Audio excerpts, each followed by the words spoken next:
And welcome to the Strong Life Podcast. I'm your host and your boy, Zach Evanesh, the founder of the Underground Strength Gym. And each and every Strong Life podcast, we're going to talk to you guys about what it really takes to develop a strong body, a strong mind, and to live a strong life. Up in these neck of the woods, we ain't got time to be weak. We've only got time to kick ass and take names in life. Here we go in 3, 2, 1, action. All right, guys, what's going on? As you know, Zach Evanesh here, Strong Life Podcast. I'm with Travis Stoetzel. This is going to be excellent. Travis is one of the baddest motherfuckers to roll through the Underground Strength Coach cert. I still remember it. It was definitely one of the earliest certifications, and I've got some old school footage of the training back then. It was guys like Matt Wachlinski, Ryan Reese, a lot of guys that went on and been really doing some great stuff. So Travis is an amazing coach, amazing person, very tough guy. We're going to talk about a lot of different things here. We just spent a good 48 hours together, a little bit more, in Vermont during our Spartan Mastermind experience, which was great. And this is great, dude. So Travis is out in Omaha and runs the Forged Athlete Gym.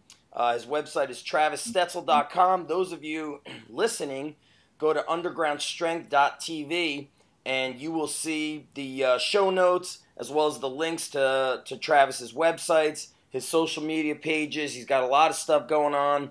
And really a guy that walks the talk. So we're going to be talking, as always, life and lifting. So Travis, thanks for making the time, bro. Hell yeah, man. I appreciate you asking me to be on the call, man. It's an honor. This is going to be great. And I know you're super busy. You're experiencing, you've got the gym. You've got a very busy online business. You've got a baby girl, right? 7 months? 7 months, man. 7 months, great stuff. I was actually just looking, I printed out some photos of my kids for my son's project, and it's like they just grow up too fast. It crushes me. I miss the 7 months. I miss rocking her to sleep in the rocking chair, her fitting in my arms. Yeah. This morning she went to school, she got dressed, she put her hair in a bun, she put on perfume. I was like, holy shit. Oh man, time goes so quick. Like I was just at a buddy's house this weekend who had a little baby daughter as well, and we were just joking. I know there'll be a day I'll look back and I'll be like, man, I used to be able to hold her just with one hand, and it's like she's gonna be walking soon, crawling around and walking, and time flies, man. It's so precious, man. It's crazy. It is. And she has the great genetics because your wife, too, I think, is very into the working out. She has fitness competitions. Yep. She does the fitness competitions and all that good stuff. So I'm pretty sure my little girl will be an athlete, or at least I'll make her be an athlete. That is. So when she's not be in the band. When you were looking to get married, you're like, man, I got to make sure the DNA is all set here. That's right. Yeah. Oh God. So there's a lot of changes happen as you get this busy lifestyle, but you're still training very hard. You compete. I know last year, I'm pretty sure you still competed in CrossFit competitions, right? Yep. And even competed one right after the weekend or 2 weekends after Vermont. Yeah. I got into CrossFit back in 2011 when they started doing the new open format. So everybody can join the CrossFit Open. So I remember I was doing a lot of YouTube videos, just post my workouts on YouTube, and one of my buddies sent me a link. He's like, hey man, you ought to try out for this CrossFit Open, see how you can do. And at the time, you didn't have to be at an affiliate, so you can just film your videos and send them in. And I got in the top 48 that year, and then went and tried regionals. I damn near almost made the games that year.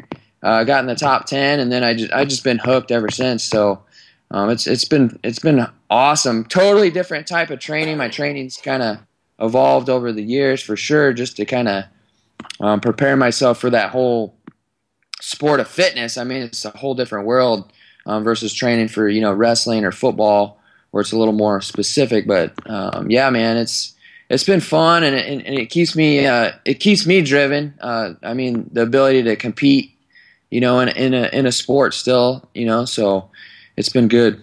Yeah, what's through the years, what's interesting is when the earlier games were out and they were in Dave Castro's backyard, essentially, at that on that mountain. I mean, pretty much everything was barbell work. There was some kind of odd object work. I remember Tommy Hackenbrook was really doing well. He had a background as a construction worker, so when it was like digging the fence poles or digging the ditches for the fence poles, carrying the wheelbarrows, he was like, man, this is another day at the office. Then it kind of went into like a lot of barbells, a lot of gymnastics.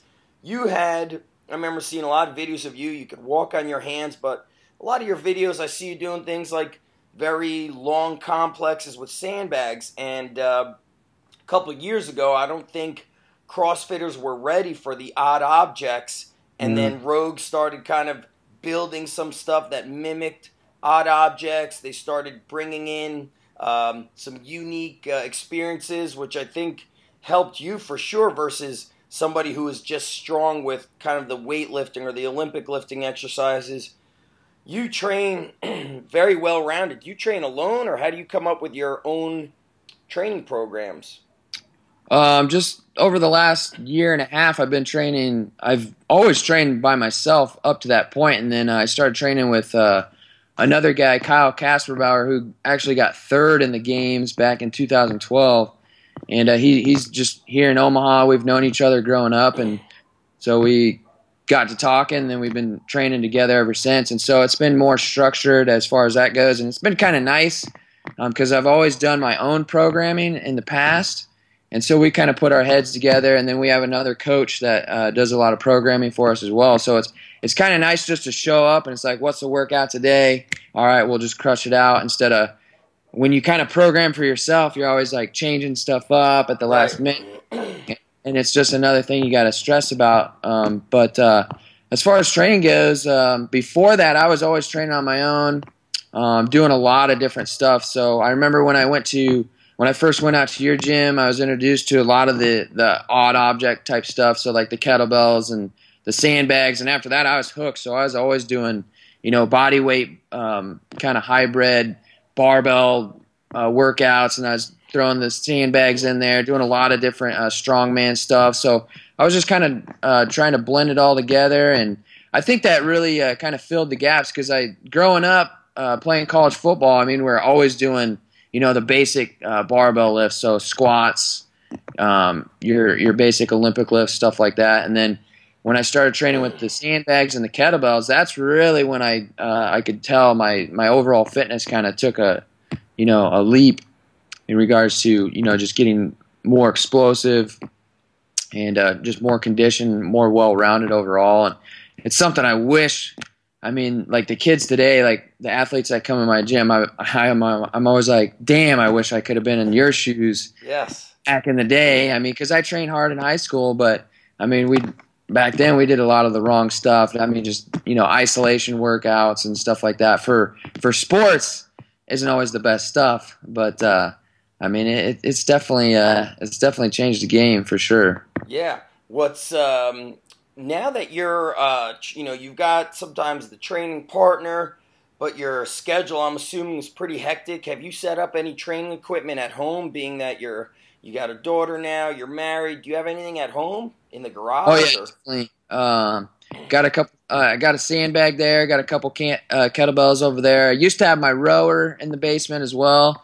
I'll probably take it back over there since winter's coming up, and I'll just crank workouts in the basement. But I haven't set up like a squat rack or anything like that yet, but that's something that I think the wife is getting me something for my birthday. So she's like, "What do you want for your birthday?" I was like, "How about a barbell for the garage?" So if she buys that, I guess that gives me the green light to start training in the garage. But and that's how you know you married the right woman. Exactly. Hey, she got me a kettlebell a couple years ago for my birthday, so I was like, "All right." I think I remember that. Yeah. So, yeah, I mean, the schedule's crazy. So my training partner, he's got 2 kids, and so I mean we just gotta. Sometimes it's just play it by ear, and usually we're meeting on the weekends. Like we'll find some time Sundays in the afternoon, and we'll get a couple hours here and there. But anymore, I mean, it's kind of hit and miss, and you just got to kind of get in what you can. And as you know, I mean, like just now before this call, I trained athletes early this morning, and then I got in I just got 2 movements: squats, push presses. And I just went heavy on both. Had about 40 minutes, so I did a quick warm up and just cranked those both out. And then I'll probably crank something here later this afternoon when I get a little bit of time later in the day. But I mean, when things get crazy, you just got to get things in. I mean, it's not always going to be perft, you know. Yes. So you just got to kind of play it by ear sometimes. I've found that if I am I have the 2 locations, but if I'm home and if I don't get that workout in by 12 noon, and then it's like 2 hours later, 2.5 hours later, I got to get my kids. Then I'm getting them to my parents or my in-laws. Then I got to open the gym. You know, my chances of getting my workout in become slim to none. Yeah. Although I still will get something in, but a quality workout. So I was training right before you and I got on this call. I was at the gym. I took my kids to school, took the dog to the park. She came with me to the gym, and I warmed up, did 4 sets of sleds, must have done like 10, 12, 13 sets of squats, and I did the sleds before the squats. And then yesterday I deadlifted, so later today I'll probably do a circuit at the end, you know, like a finisher with my athletes with the last group, maybe do like the back extensions, arms, and some work with the chains. But you know, I was talking, we have a coach that missed a recent certification.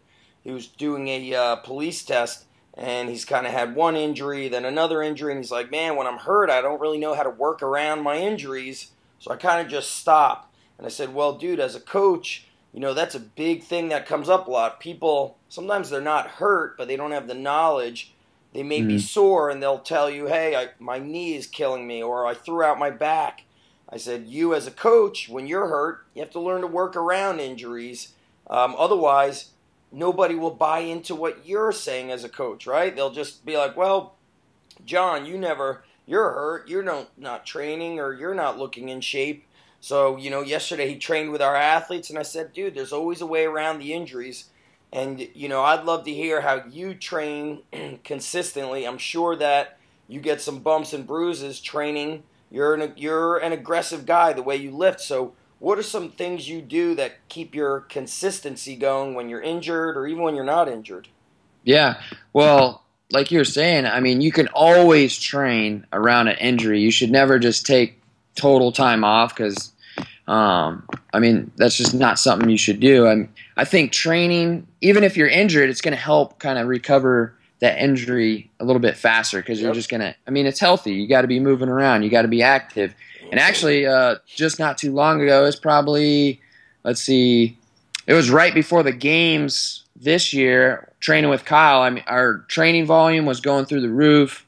And, well, we were getting Kyle prepared for the games this year. And so we were doing two-a-day sessions, 3-a-day sessions during the summer. And I started to get beat up. My left shoulder was giving me issues. So, like I couldn't do any like type of ring dips, overhead presses, snatching, stuff like that was out. And so I just do what I could. Deadlifts, you know, I could squat heavy still.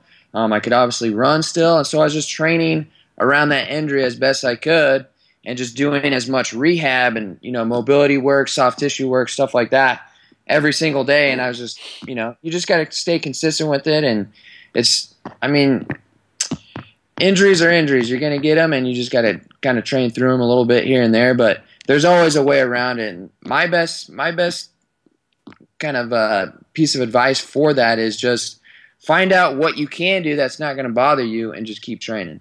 You know, and just rehab that injury as best you can. Right. I mean, where do you get your info from with regards to kind of rehabbing? How do you come up with your ideas to heal up injuries? I've gotten a lot of knowledge from Kelly Starrett, like just the mobility wad. the soft tissue work. And honestly, when you start adding that different type of stuff in, I mean, just, doing the daily soft tissue stuff, even when you get like 5 minutes of, free time, just rolling around on a lacrosse ball, Yep. maybe like, for instance, when my shoulder was bothering me, every free moment I got at the gym, I was doing some sort of, mobility work just to keep that shoulder, loose and not lose that mobility while I was kind of injured.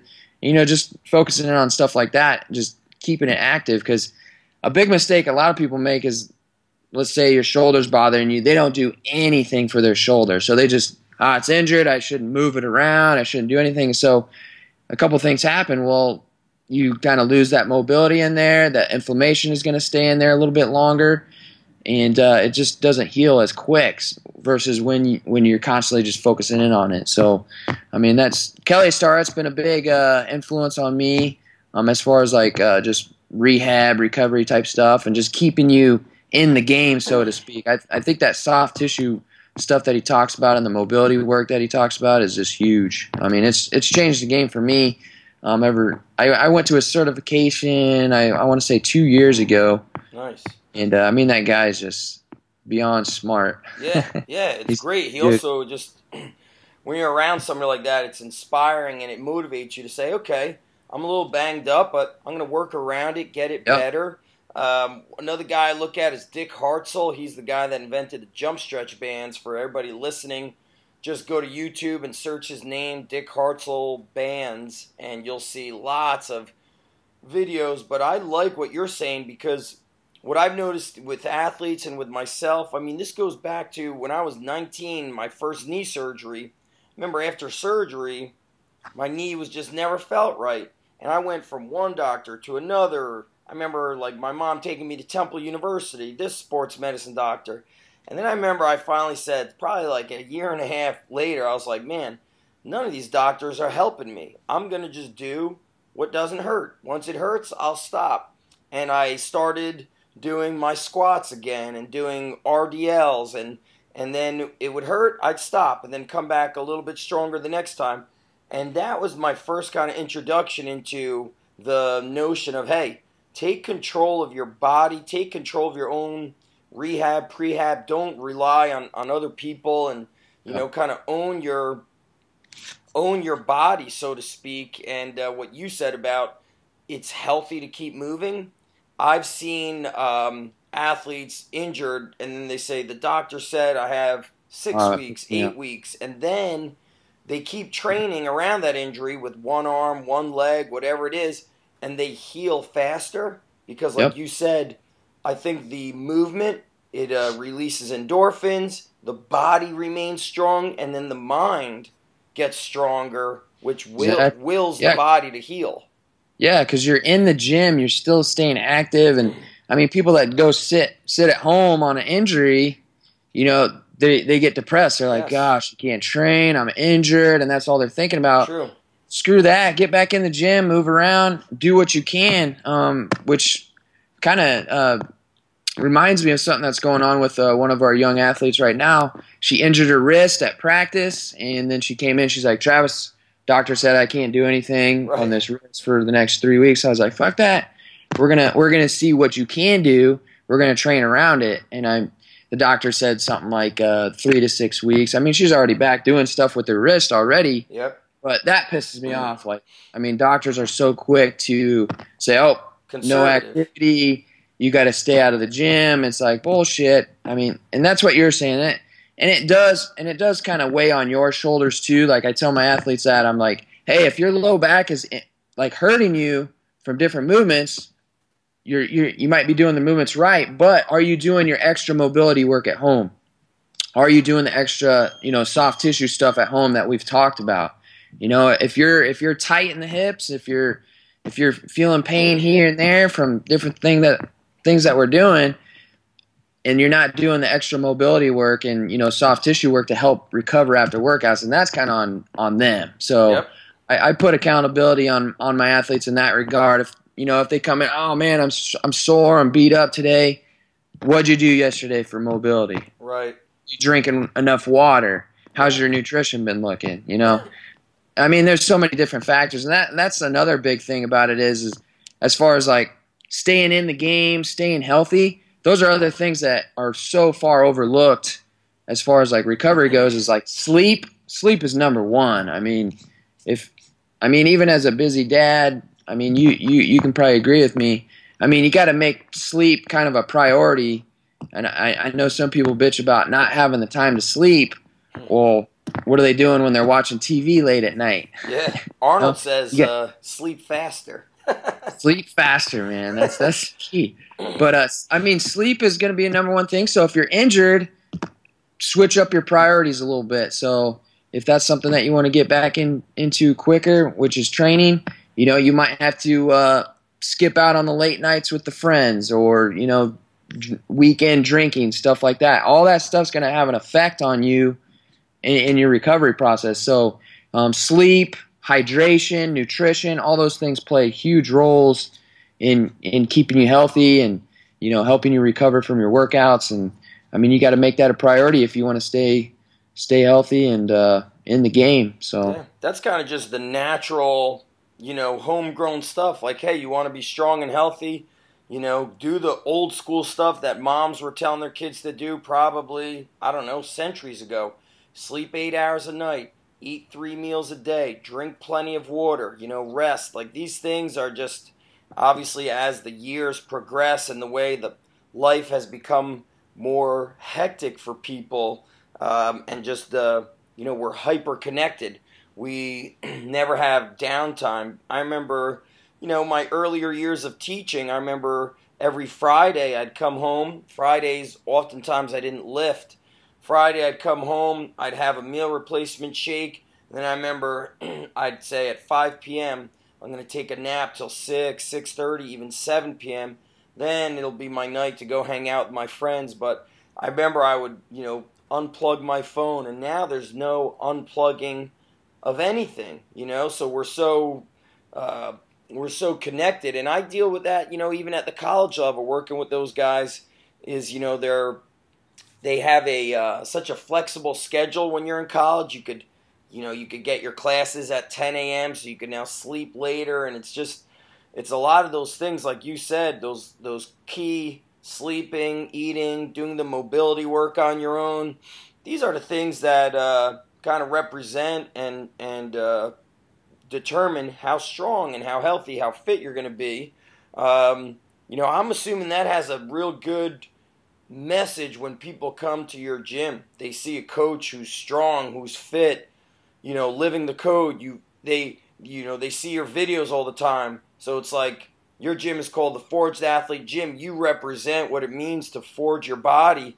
How has your online presence and just you being you, how has that helped your gym business? I guess out of all the different gyms that are around, I guess it's just a different experience in here. I mean, I'm just kind of a straight up no BS kind of guy, and when people come in, I'm not going to be the type of guy that just holds their hand and is that type of atmosphere in here. When people come in here, I talked about that accountability. That's something I talk to a lot of the athletes that come in here right away. Is, hey, I'm going to expect you to do some things, in addition to what we do in the gym, and I'm asking you to do this because I want you to excel. I want you to get the results that you're here to get. It's not just about coming in here for an hour, hour and a half, whatever, three times a week. It's about, living the lifestyle. And so I'm pretty transparent in regards to when people come in here and the message that I spread and that's really kind of how it is and, how I portray it in here. So if people buy into that, that's when they see the results. That's when they, get their investment back, 10 to 100 times, and that's what I want for them. I want to supply that experience for them. We can supply just awesome workouts, but I want to be a lot more than that. You know what I mean? So it comes around full circle. Yeah, and you run your gym a little bit more unique than a typical gym. I'm pretty sure you're still like this, like you're open 3 days a week, and then here and again you kind of have like a surprise open gym day. So talk to us about, there's a lot of strength coaches listening, and there's so much information, they're kind of confused, and it looks like you just said, listen, this is how I'm going to run my gym. We're going to be open 3 days a week, and that's that. So, talk to us about maybe the upside to that and maybe some resistance that came around to that, yet you stuck to your guns. I'm sure people were like, well, I can't get here on those days. And you still said, well, this is when we're open. This is, somebody who wants it. I always say, if you want something, you're going to make it happen. No matter what day it is, what time it is, just you're going to make shit happen. So talk to us, a little bit about why it's run 3 days a week and kind of the pros and cons, or maybe, I don't know, I guess the question would be, have you ever almost like said, I'm going to change, and you kind of got away from being yourself? Did you, talk to us a little bit about just setting up the gym for 3 days a week and then being you, I guess. Sure. Well, the 3 days a week started way back when I first started personal training at a big corporate gym. A lot of my clients were training 3 days a week, and we were getting excellent results with just 3 days a week. Because all the other stuff that they were doing on top of that, 3 days a week, we were getting great results. So when I opened the gym, I said, all right, these are the days we're going to be open. We're going to train in the morning. We're going to train in the afternoon. You can train all 3 days a week. It's not. There's different options that you could choose from, but 3 days a week has just worked phenomenal for my clients, and so I've always kept it that way. There's been a couple times we've lost clients because they're like, well, this gym down the street, they're open 7 days a week. I can go whenever I want. It's open all day. And I'm like, okay, you can go do that. They're not us. They don't do what we do here. And, the programming is unique here. Everything's set up in that regard. And, I've just kind of stuck to my guns with that. And, we've grown and we've had a lot of success. Clients keep getting results. And, that's just the way it is. So I've just kind of stuck to that. You ever, did you ever kind of stray a little bit away from your core beliefs, and then you were like, shit, I never should have done that, and you kind of came back, faltered a little bit? Well, when I first left the corporate gym, I was running a lot of boot camps, and I really originally started doing like boot camps and stuff like that, so like very large group stuff, and I liked doing that, but at the same time, it just wasn't me. I wasn't. I loved helping all the people that I was helping, but at the end of the day, it just wasn't me. Like I wasn't super motivated to get up every day and train like, just the average, person that's just looking for fat loss. So they weren't coming to the workouts like driven, like, hey, I want to get better at my performance. It was just more kind of like it almost turned into like a social hour. So that's when I kind of sold that part of the business off and then moved everything into the gym, because I used to have multiple locations, right, where I was running boot camps over here. I was running boot camps out of another facility, and I was hiring multiple people, and it just became a bigger stress in itself. I was like, this isn't me. I just want everything in one location under the, the Forged Athlete, and that's what we're going to do. And so that's when we came back to this, and that's kind of what we've been doing. It's what is it? Just athletes you train, or kind of anybody who wants to work hard? We got a blend. We got athletes, and then we've got I like to say kind of our fitness athletes. So everybody's training like an athlete here. Yep. And we're strength and conditioning based gym. It's not like a CrossFit facility where we're always doing like random workouts and stuff like that. We got multiple different types of programs running at once inside the gym. Obviously when it's like their first time, they're coming in, they're going through a progressive system. And then we got kind of our main programming with our main population of people, which are, ex-athletes, adults. The age range for that usually is around like 25 to, I think our oldest client is in their 50s. Cool. So some of our older clients, they go harder than some of the young kids. So I like to give them shit. But it's a good blend of people that we have in here.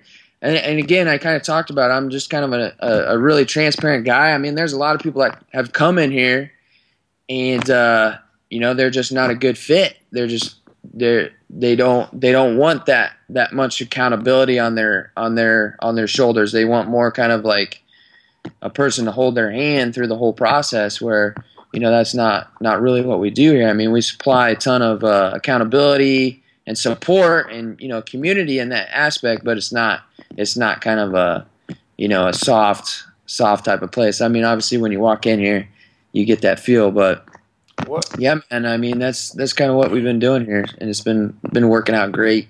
There's been a few times where I'm like, man, I maybe I should just open my doors every single day and add more hours, but for now, I mean, it works out. That's what works for us. That's awesome. Would you? I don't know if it would work, if your computer will work. Are you on a laptop right now? Yep. Can you like give a pan out of the gym so that way the people who are actually watching the video could get maybe can we do a 2-minute tour of the gym? Yeah, man, let's do it. That way people watching get the extra. Those of you listening, you could kind of listen. So we've got just kind of our front entryway, nothing fancy there. I mean, you walk in, little mobility area right there, all that good stuff.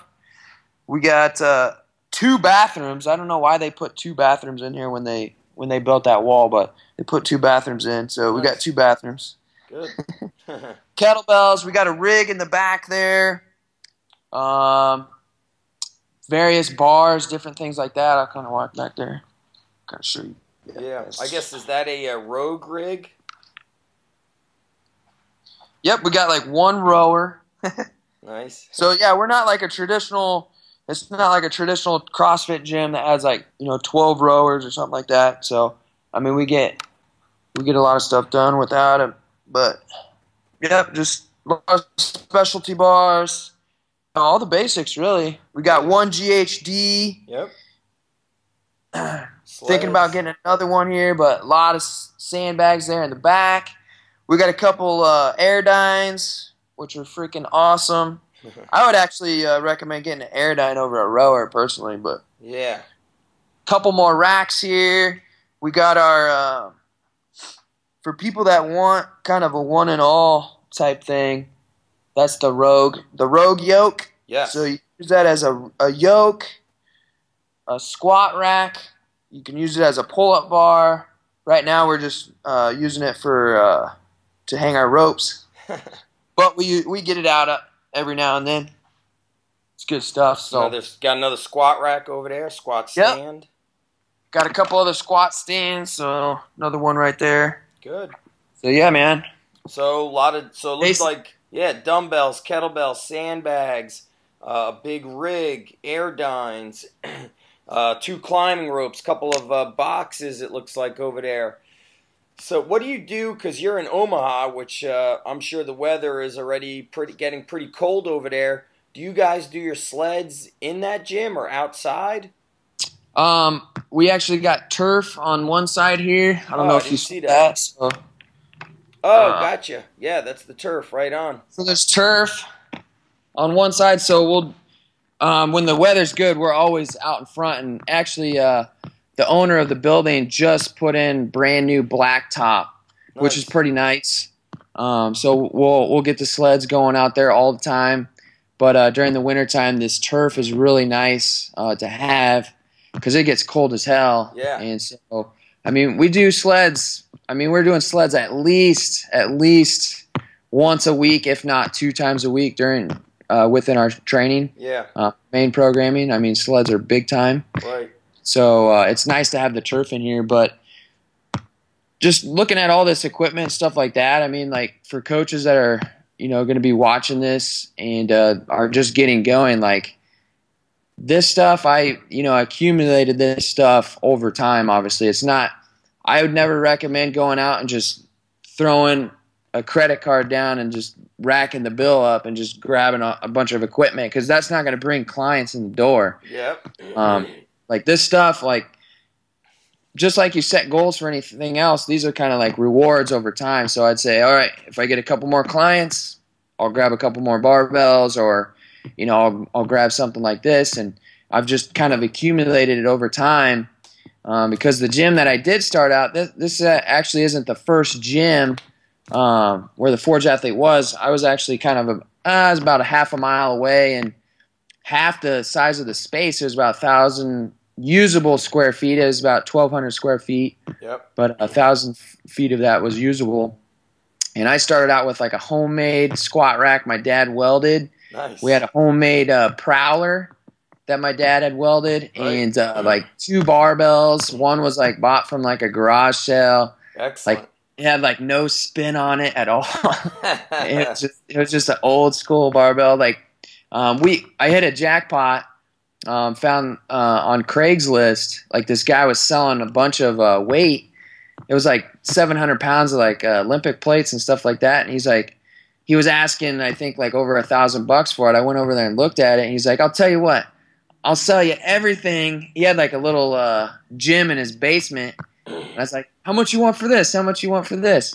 And he's like, I'll tell you what, I'll sell you everything for $500 if you move it out of the basement. I was like, deal. 'Cause he just didn't want to move it. He was just like, if you move it out of here, I'll sell it to you. So excellent. Got a bunch of weights that way, and I'm still looking around all the time, seeing if there's like odds and end type stuff people are selling.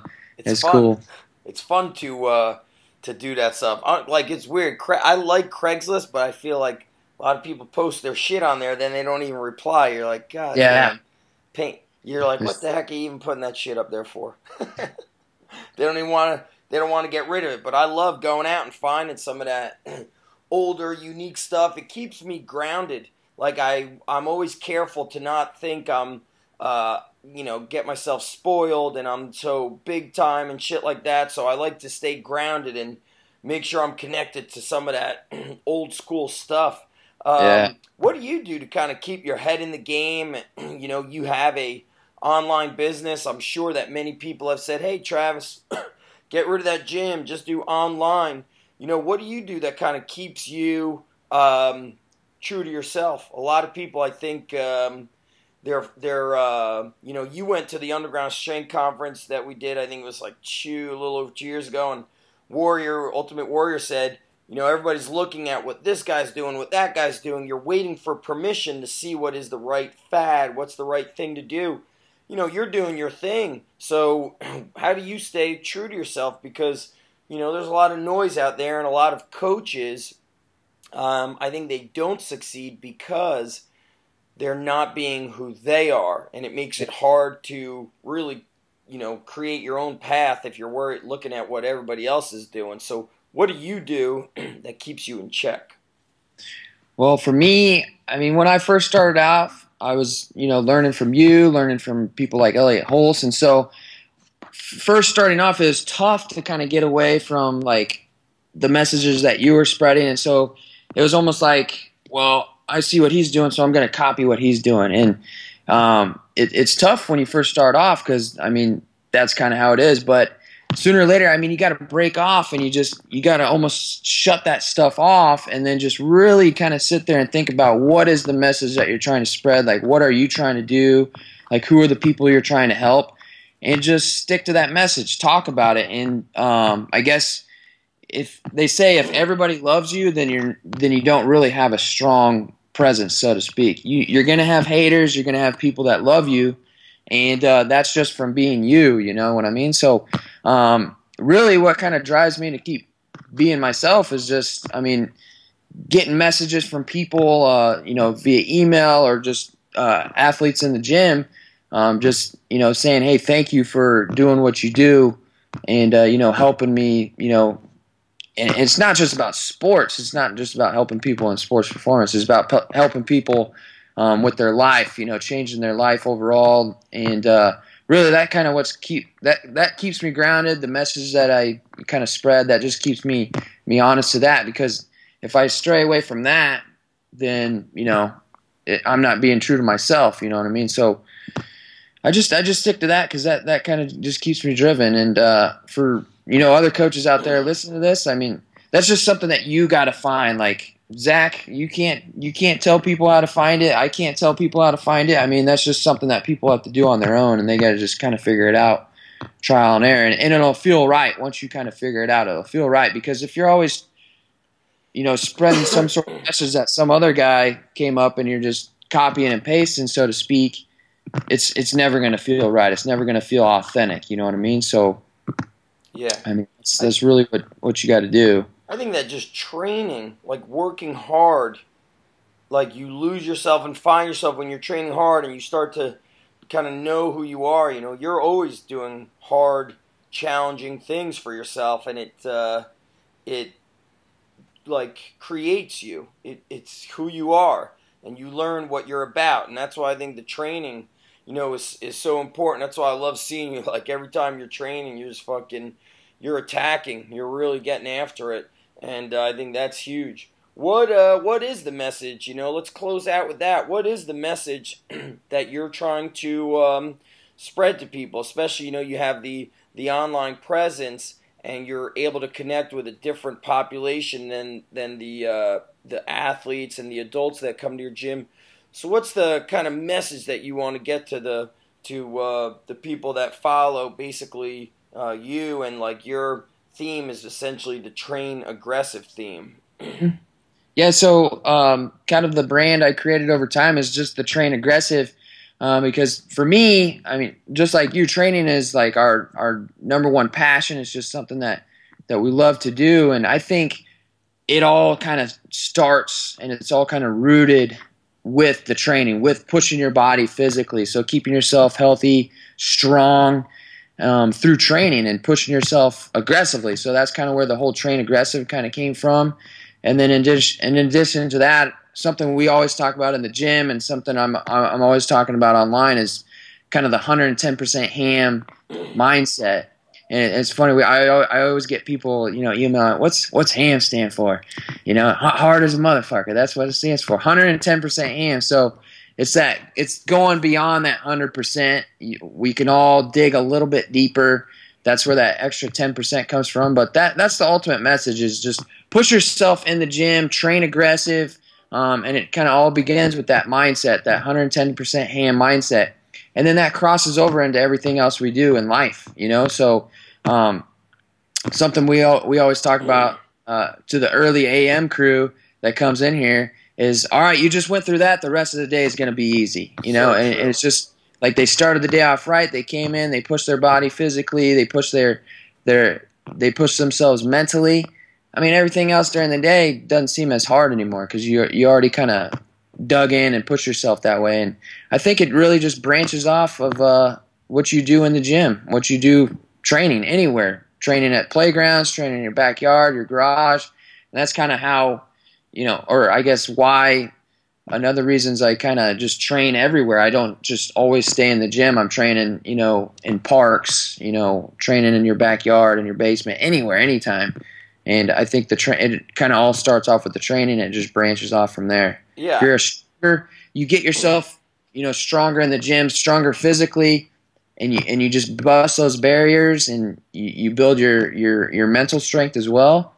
You're just a better person in life, I think, and you can just push the envelope a little bit more. Probably makes you like that you're a dad. Like I just when I saw that you and your wife were having a baby, I was like, this is gonna be great because Travis is tough and he's gonna be able to handle the things that are tough that really a typical guy who's not trained aggressive, in my mind, wouldn't do, like waking up in the middle of the night, or I know a lot of men, as soon as they get married, and then especially as soon as they have kids, it's like, oh, I'm out of shape. Oh, I don't have the time. Oh, like, there's just so many excuses. And I see you now, you're like, you just shook your head once. Like, yeah, there's no way that would even enter your mind.